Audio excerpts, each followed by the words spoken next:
Assalamualaikum warahmatullahi wabarakatuh. Saya Aldrin Dekan Dwi Pramuji, NIM 196 dari kelas ES4B.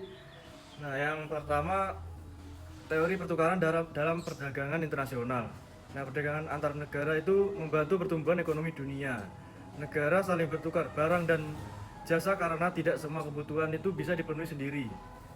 Teori pertukaran itu menjelaskan kenapa negara mau melakukan pertukaran, yaitu agar kedua pihak sama-sama untung. Selanjutnya makalah kelompok 2, yaitu keunggulan komparatif. Perdagangan internasional itu penting karena memungkinkan negara bertukar barang dan jasa sesuai keunggulannya. Menurut teori dari David Ricardo, negara itu bisa tetap untung dari perdagangan meskipun tidak paling hebat dalam memproduksi barang. Selama punya keunggulan dalam hal biaya, yaitu negara sebaiknya fokus memproduksi barang yang bisa dibuat dengan biaya paling rendah, lalu menukar dengan barang dari negara lain. Selanjutnya dari kelompok 3, yaitu pertumbuhan ekonomi dalam pandangan Islam. Dalam Islam, pertumbuhan ekonomi itu tidak hanya dilihat dari sisi materi saja, tapi juga dari kesejahteraan sosial dan keadilan. Islam menekankan pentingnya pemerataan kekayaan, kejujuran, serta tanggung jawab sosial. Faktor seperti kualitas manusia, distribusi pendapatan yang adil, serta dukungan terhadap ekonomi nyata sangat berpengaruh. Nah, selanjutnya dari kelompok 4, yaitu kartel dan diskriminasi harga dalam perdagangan internasional. Nah, perusahaan itu bisa bekerja sama antar negara membentuk kartel untuk mengatur harga atau jumlah produksi supaya bisa menguasai pasar. Nah, ini juga bisa merugikan konsumen karena harga jadi mahal dan persaingan dapat menurun. Contoh nyatanya adalah OPEC di industri minyak. Selain itu, ada juga strategi diskriminasi harga, di mana perusahaan menjual barang dengan harga yang berbeda tergantung wilayah atau kemampuan beli. Nah, meskipun bisa menguntungkan perusahaan, hal ini bisa menyebabkan ketidakadilan bagi pembeli di wilayah tertentu. Selanjutnya dari kelompok 5, yaitu perpindahan faktor produksi.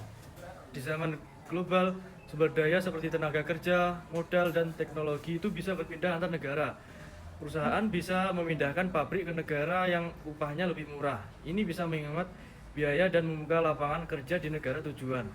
Tenaga kerja itu juga bisa pindah ke negara lain untuk mencari penghasilan yang lebih baik. Selain itu, teknologi juga bisa ikut pindah ketika perusahaan asing masuk ke negara baru, sehingga membantu peningkatan kualitas produksi dan mendorong perkembangan industri lokal. Selanjutnya dari kelompok 6, yaitu pentingnya teori pertukaran. Perdagangan internasional itu muncul karena negara saling membutuhkan. Teori pertukaran membantu menjelaskan kenapa negara mau bertukar barang, yaitu supaya sama-sama untung. Nah, teori ini penting untuk memahami keunggulan komparatif dan keunggulan absolut. Selanjutnya dari kelompok 7, yaitu perdagangan internasional dan pertumbuhan ekonomi. Nah, tidak ada negara yang bisa memenuhi kebutuhannya sendiri. Lewat perdagangan internasional, negara bisa menjual barang berkelebihan produksinya dan membeli barang yang tidak bisa dibuat sendiri. Nah, ini juga mendorong pertumbuhan ekonomi, membuka lapangan kerja, dan mempercepat inovasi. Tetapi perdagangan juga bisa menimbulkan masalah seperti harga yang naik turun, ketimpangan perdagangan, dan dampak sosial lingkungan yang harus dihadapi dengan bijak. Selanjutnya adalah dari kelompok 8, yaitu pasar valuta asing. Dalam perdagangan antar negara, setiap negara memiliki mata uang yang berbeda. Karena itu perlu tempat untuk menukar mata uang, yaitu pasar valuta asing atau disebut forex. Pasar ini berjalan 24 jam dan sangat besar, melibatkan bank, investor, hingga pemerintah. Nilai tukar mata uang itu terus berubah tergantung kondisi ekonomi dan kebijakan. Nilai tukar yang stabil bisa mendukung ekspor dan perdagangan, tapi jika tidak stabil bisa juga membuat usaha jadi sulit.